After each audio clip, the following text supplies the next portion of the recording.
This video is for the new healers, and this video is for the healers that want to refresh themselves on some of their fundamentals. My name is Bowser the Healer, and I got about 8 points here, from little things like add-ons to big things like how to manage cooldowns and how the ebb and flow of healing works in a typical combat. Now, I just want to be clear, I'm mostly talking Mythic Plus, but a lot of this will just automatically apply to Raid, so if you are looking for more Raid-focused advice, you'll get something out of this, but I come from the perspective of somebody who pugs a lot of Mythic Plus, so let's get right into it. The first major point I want to talk about with healing is death, which I know sounds really silly, and as silly as it sounds, I do actually mean this one quite seriously, but watch the clip right now. Could I have saved this Warlock? And feel free to watch it again if you'd like, but the answer is no. They died to an avoidable attack, a circle that goes on the ground from Cinder Brew Toss. Their objective was to just walk a few feet out of it and they'd be fine. Now, look, they died instantly. Yeah, maybe I could have hit Guardian Spirit if I knew they were going to get hit, but realistically, this is the player responsibility. I'm not in charge of this person's death, that's sort of in their own hands.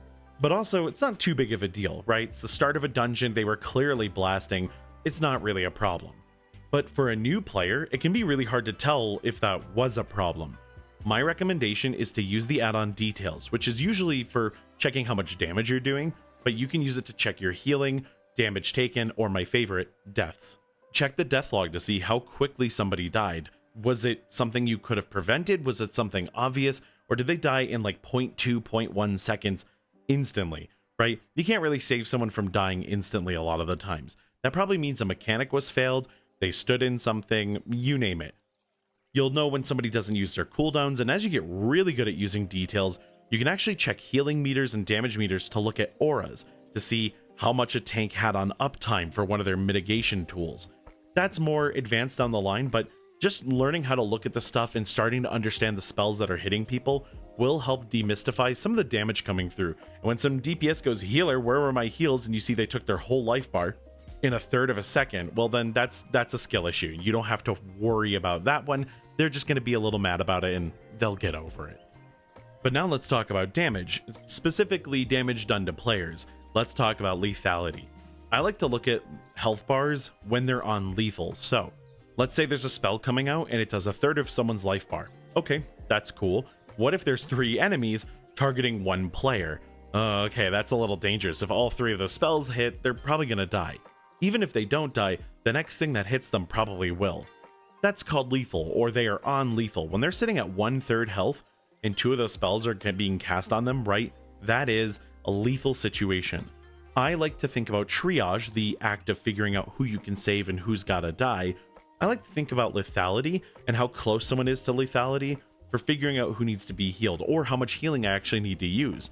You might have some cooldowns you can use to save someone's life, but if they took 80% of their health bar but they're fine and there's no other damage coming in, you don't gotta panic heal them. You can just heal them with your more efficient spells and get the job done. When you get better at healing, and we're about to talk about cooldowns, but when you get better at this, knowing where your cooldowns go typically goes hand in hand with lethality. Where are there bad lethality lineups where there's unavoidable damage or hard to stop damage while players are taking like consistent damage from other sources, right? Maybe a boss fight, like a major mechanic or something like that. That's where you're going to start going, oh, this will put players on lethal. Oh, maybe I should commit a cooldown or a setup or ramp or whatever it is that they need to do. The next one is fairly simple, but it's crowd control is healing. So I want you to think about this. Those 3 enemies are targeting one of your allies and you know it's going to kill them. Okay, you could try to save their life with an external defensive. You could use a cheat death or something else that your kit has to save their life. Or you could stop them from going off. Hitting something like your Psychic Scream, your Leg Sweep, your Tail Swipe, whatever it is that you need to use to stop casts from going off. A lot of the times this will reset the cast, allowing those mobs to pick new targets. It's much easier to heal 3 people taking staggered damage than it is to heal 1 person who's about to die instantaneously. Which is why I want you to use your crowd control and your interrupts as a healing cooldown. Use it to save people's lives.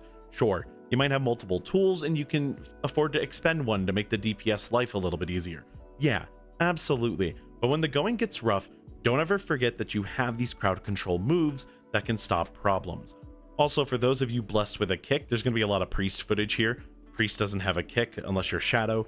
Here's the thing, a kick, or also known as an interrupt skill, specifically turn off a school of magic when they successfully connect. So when you see those colorful cast bars that you can actually kick, when you hit that, it turns off the school of magic, so they can't cast for a little bit from that school of magic. This typically means that the mob will walk in. Using your interrupts to help organize mobs is, I think, a really good thing to do at the start of a pull, but then the next time your kick is up, you might want to consider using it just to save lives. Hold it to literally just prevent more problems from happening. Thank me later. For the newer player watching this video, before I talk about the flow of a healer, kind of what a typical pull is going to look like, I do want to note something. If you want to practice any of this, go and do a delve. Tank Bran plus you is enough damage and healing to make it through any delve in not a long amount of time. I mean it, like, it won't be too incredibly long, and if you're contributing damage, you will also notice that the delve kind of falls over. You do need to do damage as a healer, so this is a great place to practice both the healing and damage aspects.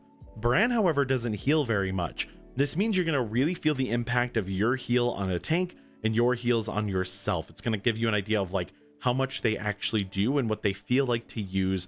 If you have a combo or an interaction you get to use, you're going to see the fruits of your labor in front of you. Sometimes it can be a little hard with people having self-healing and automatic defensive talents. You might not necessarily know what you're doing in a dungeon at first, so I think it's good to get your feet wet in a delve just to truly feel it. But let's talk about that healer flow. How does a typical pull go? Well, the start of a pull is always going to be preparation spells. Anything you gotta do. I know as a preservation evoker, I hit hover, I throw temporal anomaly. Holy Priest is going to maybe renew some people for the healing boost and put their prayer of mending on cooldown. Maybe a discipline priest wants to get atonements out. You know the vibes. Everyone does something different here.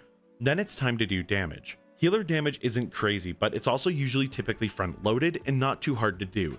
The best time to do it is when the tank has gathered mobs and everyone gets to just blast on all cylinders for a moment. Get whatever your damage is out, and then it's time to heal when things happen. Reacting to healing is the first thing I want to talk about.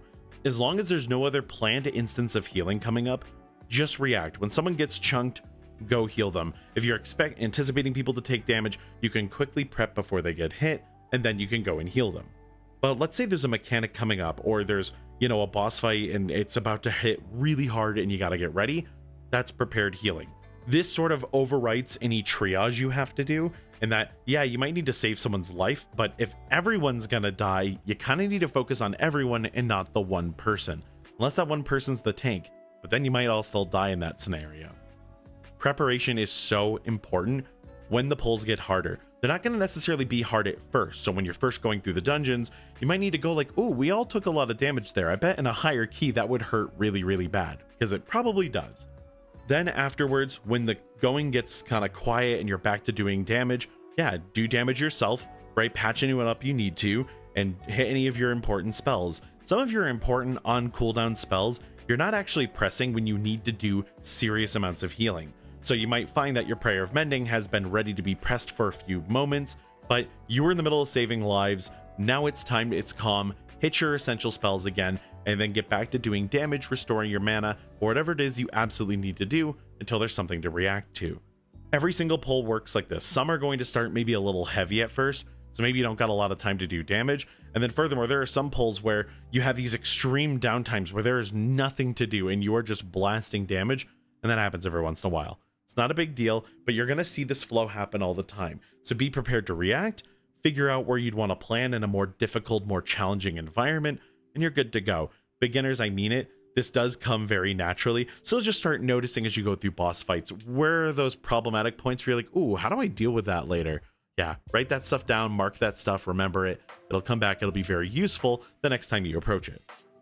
Now let's talk about cooldowns. This is a really interesting section because if you've ever seen a damage dealer, they have cooldowns too. And how they typically work is they send their cooldowns as often as possible. You see, DPS basically always have a target to hit.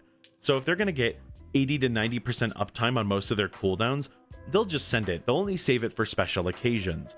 Healers, on the other hand, play a very different video game. You don't always have something to heal. And if you did, this game would be painfully difficult for healers. So it's important to know how much healing you have and how much you actually need to use. The problem with telling you about your cooldowns is that they're useful, they work differently for every healer, but where you use them is also very different. I'm going to talk about this more in one of the later segments, But realistically, when you pug, you use your cooldowns very differently than you do in a good coordinated group.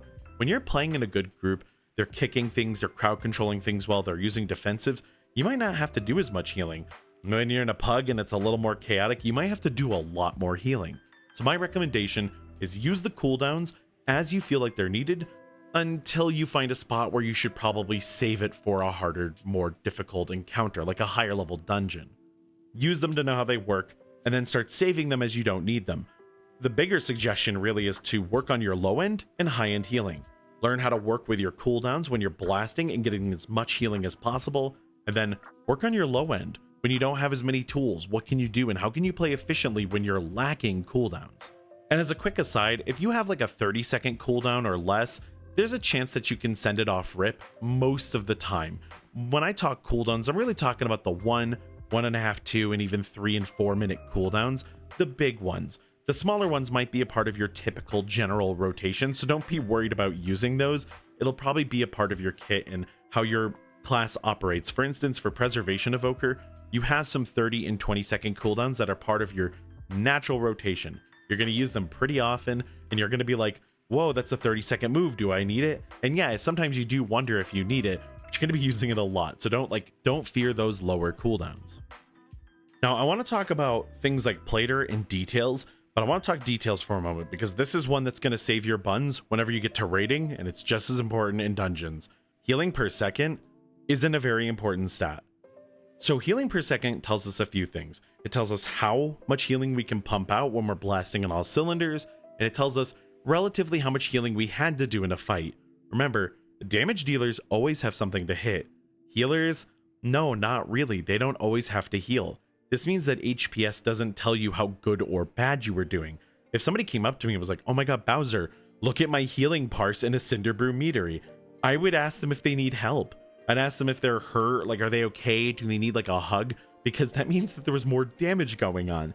More people taking damage, more people getting hurt. The healer has to work harder. And that's not necessarily a good thing, because in a good world, you only have to do essential healing and then you can just go and do damage. That's never how this goes, but I think it's important to remember that, especially in raid. Sometimes people will be like, wow, this healer really isn't performing very well, but the answer is you're comparing them to a parser, somebody who's trying to get good raid healing parses, which means sometimes it's only 1 or 2 people actually trying to heal in a raid, both trying to parse to the best of their abilities. And while that is fun, it's like high score chasing, it is cool, it's not necessarily saying that you're a bad player because you didn't hit those numbers. They hit those numbers playing a very dangerous game, so just keep that in mind whenever you're thinking about it. Now onto the other kind of bars, Plater. I mentioned Plater. I don't like talking about add-ons too much for healers, but details and Plater are the two I really recommend. And the reason is, Blizzard still hasn't implemented a feature to the default nameplates. I really want default nameplates to tell you who is being cast on. With Plater, a lot of profiles you can import will tell you who is attacking who. This is how you know that that one person in your party is getting attacked by 3 different mobs, and they'll instantly explode if those casts get off.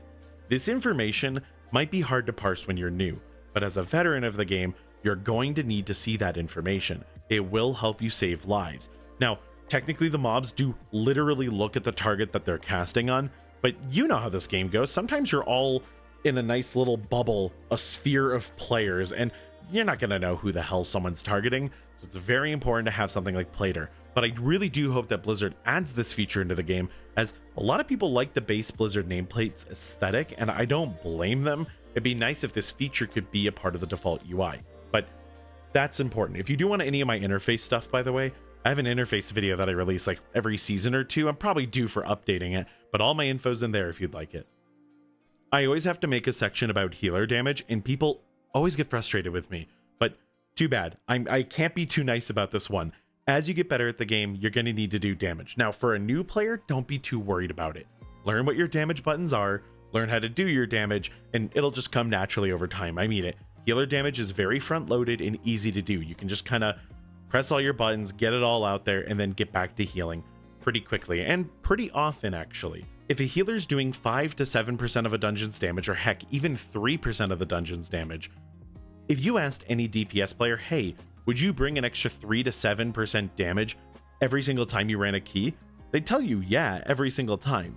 You really do affect things, and more importantly, there can be calculated for how much time save you do. Now, this is a little complicated, so I might make a whole video on this. It might just be a fun little side video, but you really do take multiple minutes off a timer, somewhere in the range of 2, 3, and even 4 minutes sometimes, just because you contributed damage. If you ask yourself or ask any like top player how many runs have come down to the last couple of seconds, right? All of those runs could have been in the wheelhouse of how much damage the healer was able to do.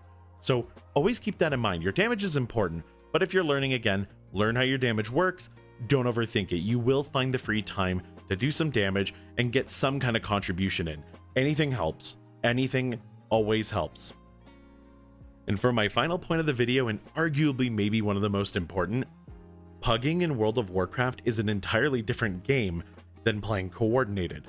In a coordinated group, especially in Mythic Plus, you're going to be able to, get your crowd controls off in exactly the order you want. You can all interrupt things and call what you're going to interrupt. You can use your cooldowns well. A good coordinated group makes a really hard key look trivial to the spectator. It's an awesome sight to see, and if you've watched any top players, you've probably seen the kind of stuff that they can do. When you're pugging, you lose all of that. There's no coordination. There's minimal coordination, if anything. People might not use their defensive smart. They might not know the dungeon as well as you. There's so many missing gaps of information. I still recommend pugging. I do it all the time. I think it makes you a really, really sharp healer, and I think that's pretty important. But on the contrary, when you're pugging, just remember that players can be mean, players can be exceedingly nice. You might get a really good group and then followed by a really bad group. I don't want you to just immediately blame yourself or immediately blame others. Use the tools we talked about today, like checking details and looking through your logs and understanding what you could have done better. Even when you're new, you might not understand everything, but if you notice there was a button you never pressed the entire dungeon, or you didn't get any value out of something, figure out where it might go and reevaluate. I think I can make a whole video though, talking about just how different this game is, pugging, than playing with like other people and kind of what that experience is like. But let me know in the comments if you want to see that. That's going to do it for this one though. I hope the healing video helped. Sorry for the slow content. I've been just a bit busy, but with any luck, I should be getting more videos out. I'm going to try to make a few more beginner's guides on other healers that I've been really enjoying. And I have this whole tank arc that you're all going to have to experience. I hope you're excited about that one. Take care, everyone. I'll see you soon.